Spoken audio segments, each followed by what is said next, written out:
engkau mendapatkan makananmu, kepada Hawa dengan kesakitan engkau melahirkan anak-anakmu, dan kepada ular kepalamu akan direbutkan, tetapi engkau akan mematuk kulit keturunan Hawa. Kejadian 3 ayat 15, 16, dan 17. Kita melihat bahwa sebelum Tuhan menjatuhkan hukuman kepada ular, kepada Hawa, dan kepada Adam, kita melihat janji pengharapan bahwa manusia itu tidak ditinggalkan oleh Allah di dalam dosa, penderitaan, dan keterpurukan. Kita melihat secercah harapan yang masih Tuhan berikan kepada manusia. Karena apa? Karena manusia itu diciptakan menurut gambar dan rupa Allah. Jadi manusia itu nilainya sangat tinggi. Memang pada mulanya Allah menciptakan malaikat-malaikat, dan kemudian baru menciptakan manusia. Dan manusia itu sedikit lebih rendah dari malaikat. Jadi nilai manusia itu sangat tinggi. Tadi dalam pelajaran filsafat kita bahas kan bagaimana Tuhan menyembuhkan atau mengusir orang yang dirasuk setan, roh setan itu dari orang, dan boleh masuk ke 2000 ekor babi. Itu harganya berapa itu 2000 ekor babi? Bisa ratusan juta ya gitu. Tapi Tuhan mengizinkan bahwa roh setan itu masuk ke babi supaya orang itu sembuh. Jadi Tuhan tidak merendahkan jiwa manusia, tetapi akan meninggikan dan memuliakan.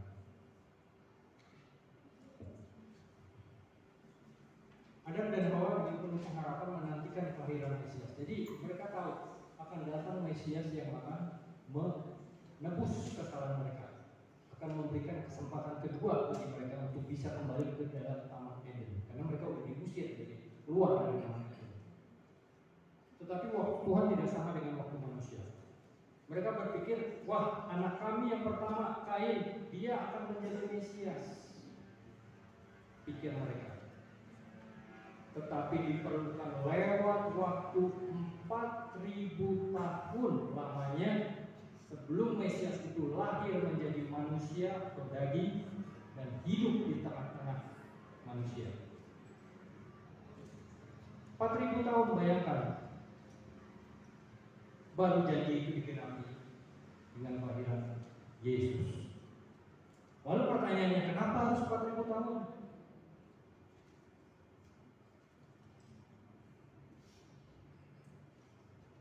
Kenapa harus 4000 tahun?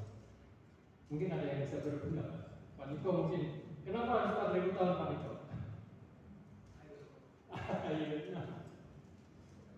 Mungkin ada yang tahu, kenapa harus 4000 tahun baru Mesias itu menjelma menjadi manusia, lahir di Bethlehem? Nubuatan Yesaya memang datangnya sudah dari baru. Iya, nubuatan Yesaya sudah menubuatkan. Pak Dr. Simon.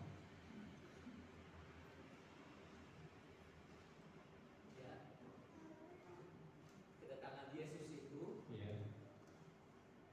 pada waktu dia dibutuhkan. Pada waktu dalam dunia waktu itu sangat gelap. Iya, betul. Jadi Yesus sebagai terang datang untuk membantu manusia supaya berjalan pada jalan yang benar. Iya. Terima kasih Pak Dr. Simon. Tepat yang dikatakan oleh Pak Dr. Simon. Kenapa diperlukan waktu 4000 tahun baru Mesias itu datang? Jadi dari sejak Adam dan Hawa berdosa hingga ke tahun 4000 banyak terjadi atau banyak tokoh-tokoh yang setan buat seolah-olah menjadi Mesias tiruan, penyembahan matahari yang dimulai dari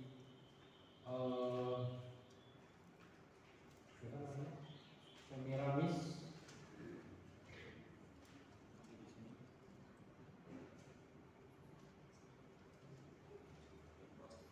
Nimrod dan Semiramis, lalu melahirkan anak Tamus. Itulah menjadi cikal bakal penyembahan matahari. Jadi setan tahu kan tadi ular itu ketika dikutuki oleh Allah, engkau akan menjala dan makan tanah seumur hidupmu. Dia tahu nanti Mesias akan lahir, cuma tidak tahu kapan lahirnya. Dan selama Mesias itu belum menjelma menjadi manusia, setan ini membuat Mesias tandingan, Mesias palsu, Mesias tiruan. Sehingga banyak agama di dunia ini, semua mau menyatakan sanggup untuk kami kembali ke Taman Eden. Tapi Tuhan sendiri yang sejati, yang asli, 4.000 tahun baru muncul Mesias yang sejati.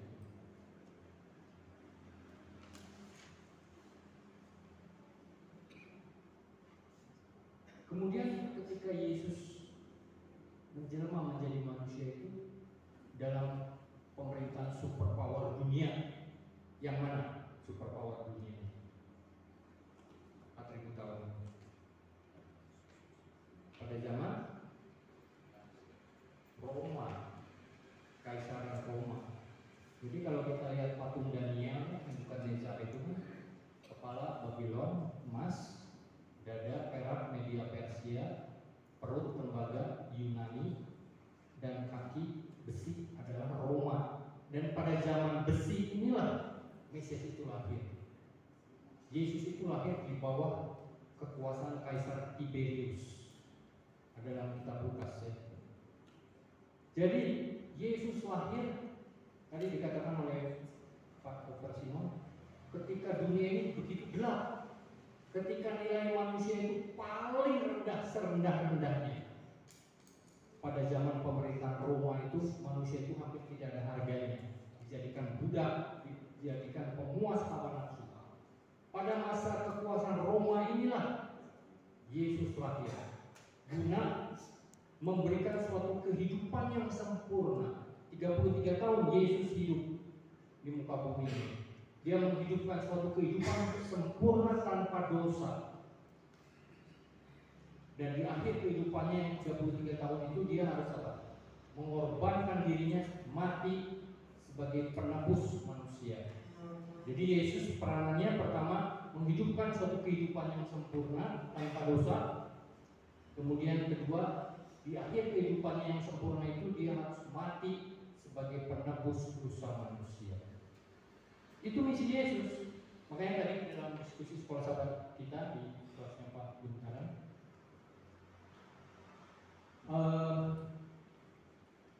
kenapa misi Yesus itu tidak melepaskan bangsa Yahudi dari penjajahan Roma? Karena bukan misinya. Orang Yahudi berharap Mesias yang datang itu melepaskan kami dari penjajahan Roma. Tapi misi Yesus bukan melepaskan penjajahan orang Yahudi dari penjajahan Roma, melainkan misi Yesus itu menebus manusia berdosa itu supaya apa? Diberikan kesempatan kembali ke Taman Eden ketika Adam dan Hawa diusir keluar dari sana. Jadi beda misinya. Anggapan orang Yahudi mereka akan dilepaskan dari penjajahan, sedangkan Yesus mempunyai misi menyelamatkan manusia dari dosa. Beda misinya, nggak sama.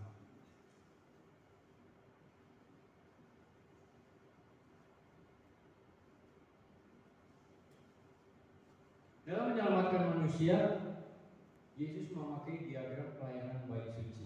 Ini mungkin sudah berulang kali saya terangkan bagaimana pelayanan bait suci itu menggambarkan langkah-langkah Allah dalam menyelamatkan manusia berdosa. Jadi rupanya Allah sendiri mengikuti metode atau prinsip atau langkah-langkah yang harus ditempuh. Jadi yang Maha Kuasa juga tidak sembarangan menyelamatkan manusia. Kamu selamat, kamu masuk neraka, kamu selamat, kamu masuk neraka. Enggak begitu caranya. Tuhan itu memberikan prinsip pelayanan penyelamatan manusia itu melalui pelayanan bait suci. Bait suci itu terdiri dari berapa bagian? 3. Ya betul, 3. Apa saja? Pelataran, ruang suci, ruang maha suci. Ya, 4. Pelataran ruang, ketika korban itu dipotong, darahnya ditampung dalam mangkuk, lalu oleh imam dibawa masuk ke pertama ruang suci, dioleskan ke tanduk-tanduk mezbah pedupaan, dipercikan ke tirai yang memisahkan ruang suci dan ruang maha suci 7 kali. Kemudian 1 kali 1 tahun imam besar itu baru masuk ke ruang maha suci. pada hari Grafira. Jadi pelayanan 1 tahun itu harus berakhir sampai ke ruang maha suci.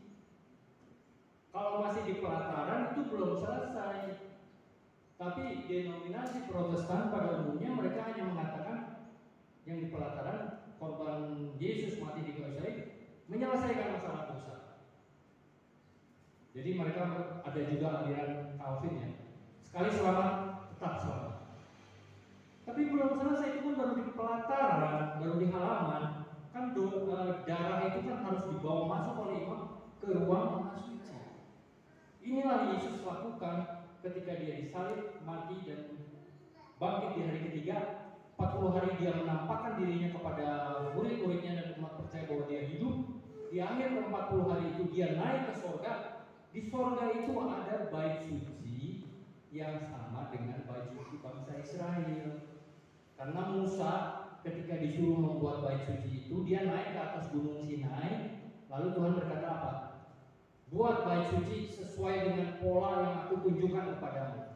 Jadi bait suci bangsa Israel itu hanyalah kopi salinan dari bait suci yang ada di sorga yang Musa lihat ketika dia naik di atas gunung Sinai. Jadi pelayanan menyelamatkan manusia itu harus mengikuti pelayanan bait suci. Jadi kalau Yesus hanya mati di pelataran di halaman, sudah selesai masalah dosa, itu belum selesai. Itu baru langkah pertama. Makanya Ellen White menuliskan pelayanan Yesus dalam ruang suci dan ruang maha suci sama pentingnya dengan kematiannya di Golgota. Tapi kaum Protestan, dunia Kristen secara mayoritas mengatakan cukup kematian Yesus di kayu salib di Golgota menyelesaikan masalah dosa sekali untuk selamanya. Memang benar, tapi belum selesai sampai di situ.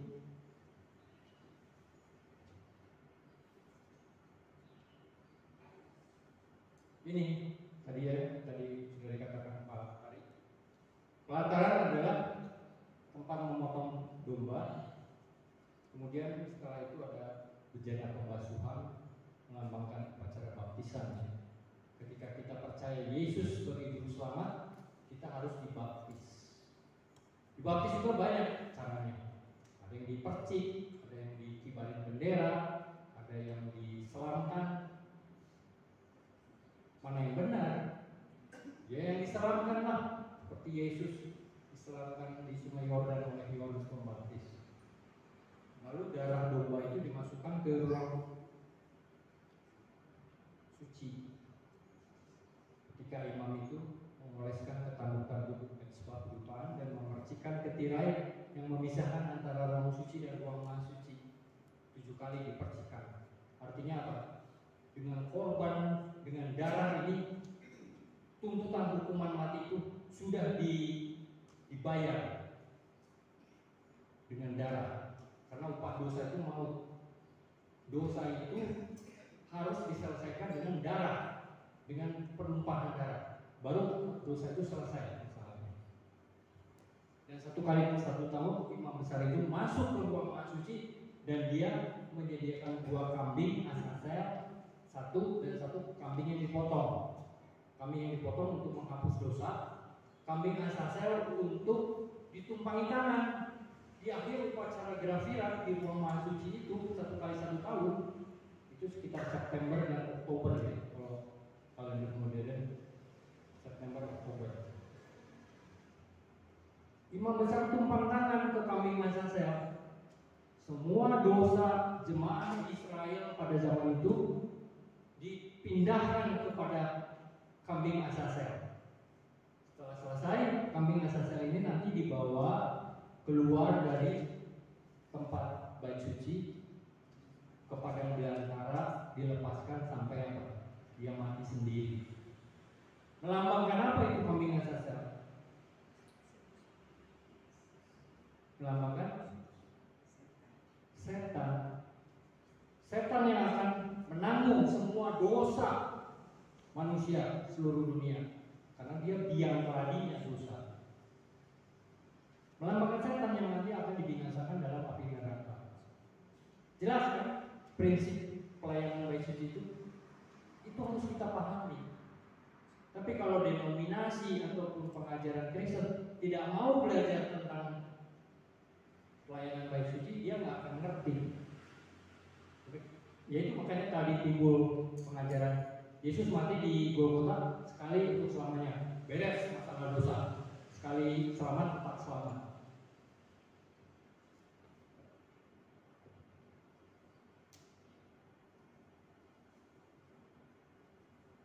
Oh, ini tentang 70 pekan ya, ketika bangsa Yahudi itu akhirnya ditolak. Bangsa Yahudi, umat Israel itu mengikuti Tuhan lebih dari 1000 tahun lamanya. Tuhan menyertai bangsa Yahudi, tetapi mereka menolak terus-menerus penggenapan Mesias atau Yesus sebagai juru selamat. Mereka lebih mempercayai upacara terus tiap hari, potong domba, potong lembu. Mereka berpikir, ini darah ini bisa menyucikan kami dari dosa-dosa. Mereka tidak tahu bahwa semua upacara itu melambangkan Yesus yang nanti mati di Golgota. Jadi buat apa terus potong domba? Bahkan ketika Yesus mati di kayu salib tahun 31, mayoritas bangsa Israel itu tidak percaya Yesus sebagai Mesias. Potong domba, potong hewan terus, 40 tahun terus. Dari tahun 31 sampai tahun 70. Sia-sia mengorbankan hewan. Karena Yesus sudah menggenapi tahun 31, potong domba terus sampai tahun 70 ketika Ka'bah mereka dihancur leburkan oleh tentara Roma. Tidak ada lagi bait suci, tidak ada lagi pengorbanan, tidak ada lagi upacara. Dihancurkan semua. Yesus berkata tidak ada satu batu pun tersusun di atas batu yang lain. Semuanya akan dimusnahkan. Tahun 34 Masehi merupakan akhir daripada bangsa Israel menjadi umat pilihan. Ketika Stefanus, salah satu dari 7 diakon, dilontari batu sampai mati. Pada saat itulah bangsa Israel lepas dari tangan Tuhan, tidak lagi menjadi umat pilihan, tidak lagi menjadi umat kesayangan Allah. Tuhan mengalihkan berkat-berkat indah itu kepada gereja Kristen yang dibentuk oleh para rasul. Gereja Kristen yang menjadi Israel rohani. Bisa dimengerti sejauh ini? Ini berhubungan dengan nubuatan. Jadi kalau kita mengerti ini, kita tidak akan berkata, oh Israel sekarang ini masih umat Tuhan, oh nanti mereka akan mendirikan bait suci yang ketiga. Itu semua penyesatan. Tidak ada hubungan Israel sekarang dengan firman Allah, dengan penggenapan nubuatan. Karena tahun 34 itu kesempatan mereka terakhir untuk bertobat. Sekarang ini Israel ada di Timur Tengah, dan itu dibahas oleh dalam salah satu video Profesor Walter Weiss. Orang Israel yang ada sekarang itu bukan asli orang Israel, itu orang Khazar dari Eropa Timur, dan itu dibentuk oleh elit global untuk menjadi apa? Penyesatan di akhir zaman, di mana kita ini sekarang sedang hidup. Jadi kita yang nggak mengerti, kita berpikir Israel sekarang yang di Timur Tengah itu, wah itu masih keturunan Abraham, wah itu orang-orang Yahudi, anak-anak Yakub. Bukan. Kita sudah tidak tahu di mana anak-anak Yakub atau dua suku Israel yang terakhir itu ada. Yang jelas Israel sekarang itu sama dengan Indonesia atau Malaysia, negara manapun itu sama saja. Bisa dimengerti? Jadi terakhir tahun 34 ya, ketika Israel secara bangsa itu lepas dari tangan Yehova sebagai umat pilihan. Sejak saat itu tidak ada lagi umat pilihan, hanya ada Israel rohani. Nah, itulah gereja-gereja Kristen.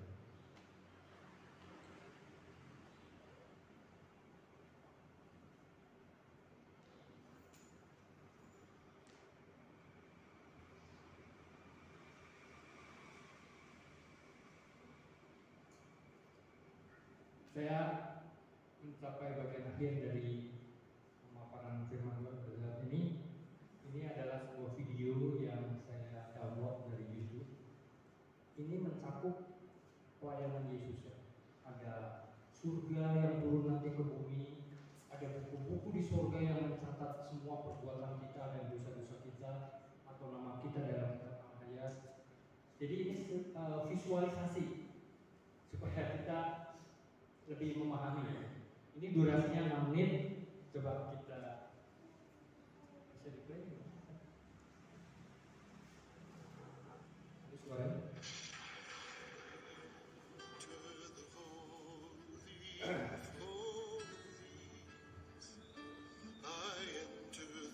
Ya, ini menggambarkan kisah-kisah sorga ya, di mana riwayat hidup kita masing-masing dicatat.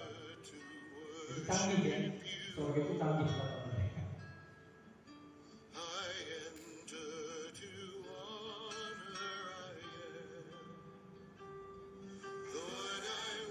Bukan orang-orang mati.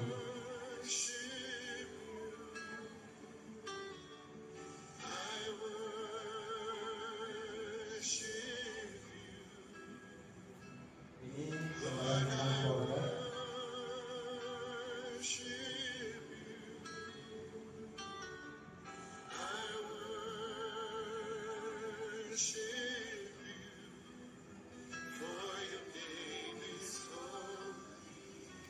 Ini menggambarkan ketika kota Yerusalem baru, pengantin perempuan itu akan turun ke bumi dan mendarat di bukit Zaitun. Ini adalah kedatangan Yesus yang ketiga kali. Sorga itu berbentuk ini ya, transparan seperti kaca. Jadi orang di dalam bisa lihat orang di luar bisa lihat ke dalam. Itu mendaratnya di bukit Zaitun, di sebelah timur Yerusalem, tempat Yesus berangkat ke sorga.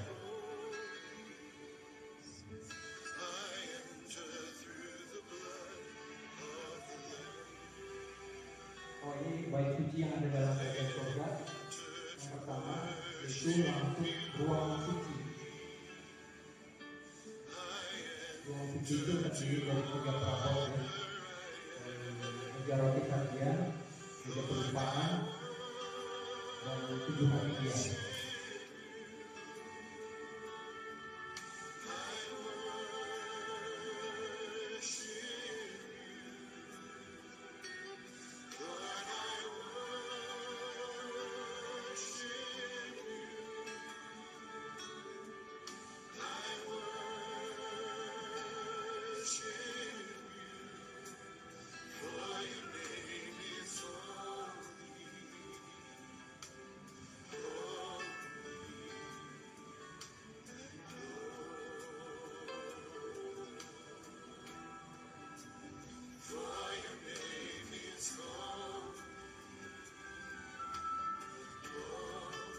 Ini menggambarkan pohon ara-ara yang berbuah 1 bulan 1 kali, dan selama 1 tahun itu ada 12 tahun buah.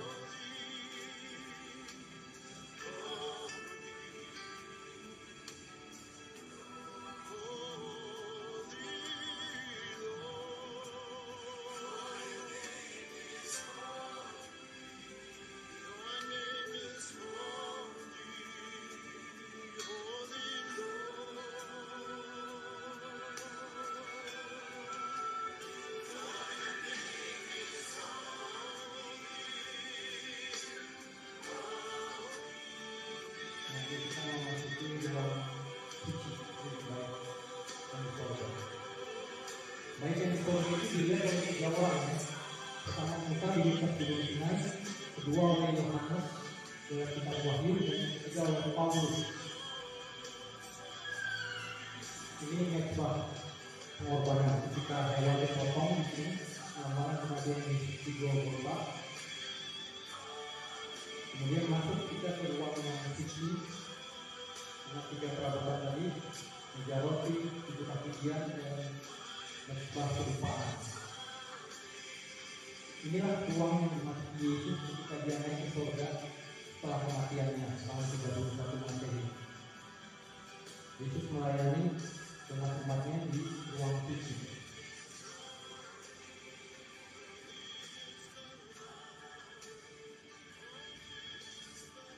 Menara itu dibuka dia.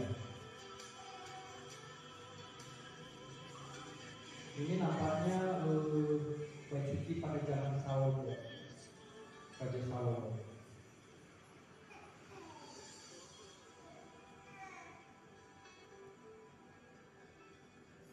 meja roti berisi 6 tumpuk, ada 12 roti melambangkan 12 suku Israel.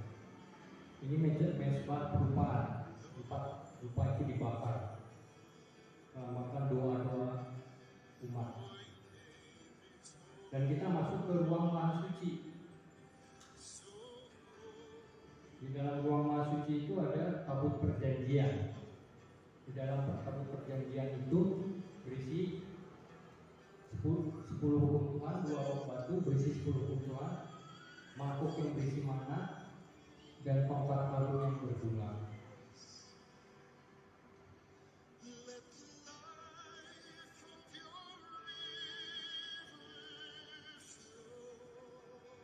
Jadi saya terkesan melihat visualisasi ini ya, karena kalau kita membaca Alkitab kan nggak ada gambarnya. Tapi kalau ada visualisasi ini, wah begini ya nanti. Ini memang dibikinnya pakai komputer, tapi saya pikir terkesan itu saya melihatnya.